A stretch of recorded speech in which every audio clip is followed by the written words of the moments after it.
ભીની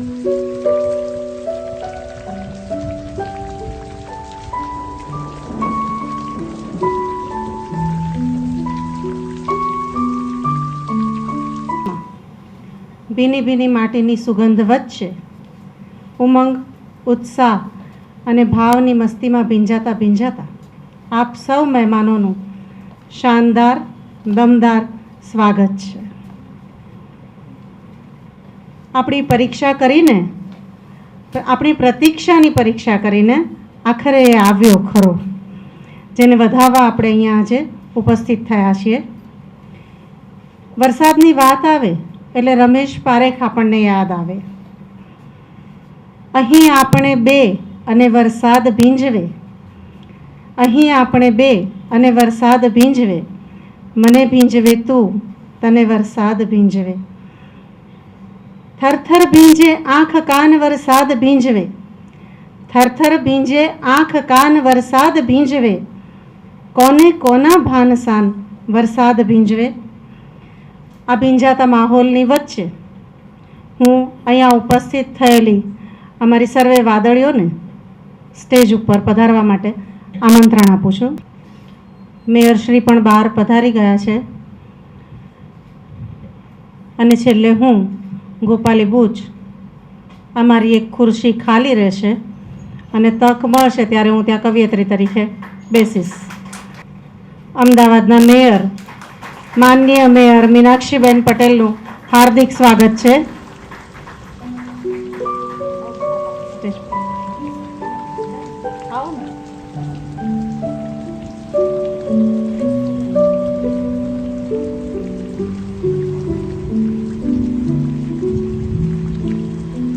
એમની ખૂબ વ્યસ્તતાની વચ્ચે પણ સ્ત્રી કવિ સંમેલન માટે ખાસ સમય ફાળવીને આવ્યા છે.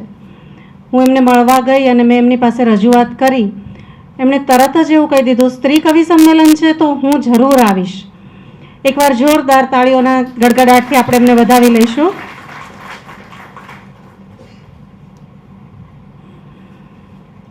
સંપૂર્ણ કાર્યક્રમની અંદર સહયોગ કરનાર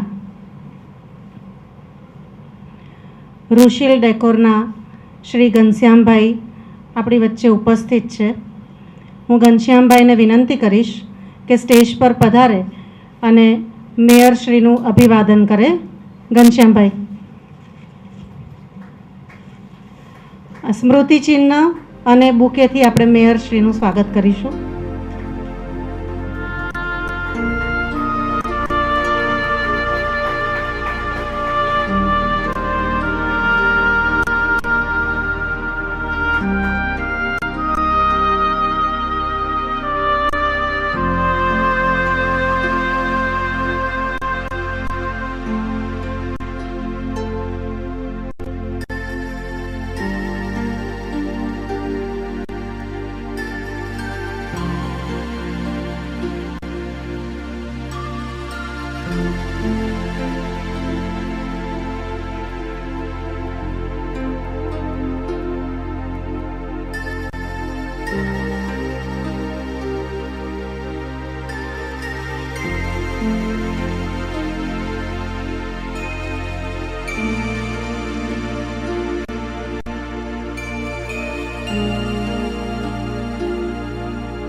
મેયરશ્રી, કવયત્રી મિત્રો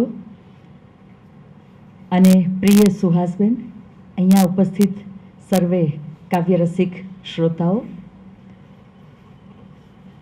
જ્યારે ગોપાલીબેને મને પૂછ્યું કે આ કાર્યક્રમમાં એક કવયત્રીનું પણ સન્માન કરવાની ભાવના છે. ગોપાલીબેન જેવી વ્યક્તિ બધાને આ રીતે એકઠા કરે, મેયરશ્રી પાસે પહોંચીને એમનો સમય મેળવી આપે અને પાછું સન્માન કરવાની ભાવના પણ, એટલે સન્માન લેવા